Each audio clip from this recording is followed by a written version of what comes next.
Friends, today we're talking about the 17th gift, the gift of obligation. An obligation in this week's portion, the portion of Yitro.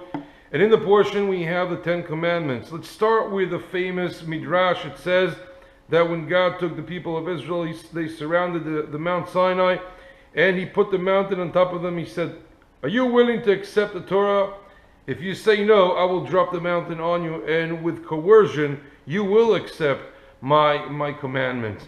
And they accepted it, and that's the end of the story. The 10 commandments were given, and the people went into the land of Israel after 40 years in the desert, obviously. But this coercion, this obligation, what is its nature? How do we define obligation, and why is it such a great gift? We understand that the Mount Sinai, the revelation of Mount Sinai, was an epic moment. It was an epic moment because, number one, God revealed himself to the Jewish people. First time to multitudes of people, not only to individuals like Moses and Aaron. So that's number one. Number two, we understand that the universal God, the God of all gods, is the God that revealed himself to these particular humanoids that were on the bottom of this mountain, or to our whole nation, because the universal God revealed himself to the particular individual. And that is an epic moment in time. But third of all is, I think this is the main point of the 10 commandments, is that the concept of obligation is introduced. Obligation, in Hebrew, chovah. 10 commandments start with, "I am the Lord your God." And obviously everybody's saying that's not a commandment, that's a statement. I am the Lord your God. Where's the commandment in that? But in Hebrew, the word is anochi. Anochi, which means Anochi, nocheach, to be present. God is present in the midst of the Jewish people, in the midst of the Jewish nation, and instead of worshiping themselves, and placing themselves in the midst, in the middle, God and man is in the middle, they put God in the middle, and God is putting himself, presents himself in the middle of the Jewish people, and that's the first statement. And it is a commandment, because you got to put me first. You got to put me in the center, says God. Anochi Hashem Elokecha, I'm the Lord your God. And with putting God in the middle, with putting God into the equation, what happens is that the concept of obligation is born. It's the birth of obligation. Without God being in the middle, there is no obligation. When you put God in the middle, obligation is born. Chovah. And commandments and obligations are in the midst of the 10 commandments. We understand that you're supposed to honor your father and mother, not only because you love them. Every animal loves its mother. Every fish, a school of fish, loves the fish that gave birth to him, etc., etc. It's in nature that the children love the mother.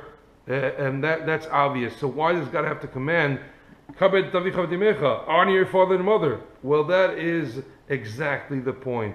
There's things that happen in nature, like you should not steal, you should not murder, you should honor your father and mother, you should not covet. But the element of obligation still does not exist. Comes God and says, you're not doing it because it's nature or because you have a feeling. It starts with me presented in the middle. I am the Lord your God, and therefore I am commanding you. If you have a closed world, and there is no God in the world is only nature, then why should you protect each other? Okay, let the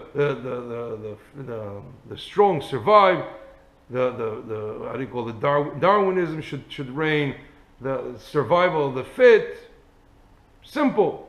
If it is a closed world, and it's a closed world of nature, then the fit will survive. But if it's an open world, a world that's open to God, a world that's open to the word of obligation, and God comes into this world, therefore people from that obligation have also rights. No God in the world, people cannot demand rights. Did you ever see a leopard demanding rights of not being eaten? No, because he lives within nature. Did you ever see any type of fish demanding not to be eaten by a larger fish? No, because It is a cycle in the world of eating and being eaten, chasing and being chased. So if you're in a natural world, you cannot demand any rights. But if you open the world to God and God puts obligation into this world, then you can demand your rights. And we know that from the 18th century and from the 17th century, John Locke himself said that the natural right of human beings and the right to freedom, the right to equality, the right, all the rights that he mentions in his book, and also Thomas Hobbes, stem from the Ribbon. Ribbon is the Almighty. The Almighty made everybody equal, and from that stem the rights of human beings. It's specifically in his book. Rights or human rights cannot start from nature, because nature is a closed circuit. If you want to have rights towards people, you should talk about obligations. So without obligations, there are no rights towards any human being. And this is the greatest gift that God gives us in this week's portion, which is the concept of obligation. Take God out of the equation, take obligation out of the equation, you have no rights, and it's man versus man, beast versus beast, no type of rights whatsoever. So next time we're talking about human rights, I think we should change the lingo a little bit into obligations instead of rights, because everything stems from obligations. Our gift for today, the 10 commandments, and the reason why it's put in the term of commandments is because without being obligated, without being commanded, without opening your world up to God, people do not have rights to live, liberty and equality, freedom of speech, etc., etc. So this great gift, in this week's portion, 10 Commandments, the gift of obligation.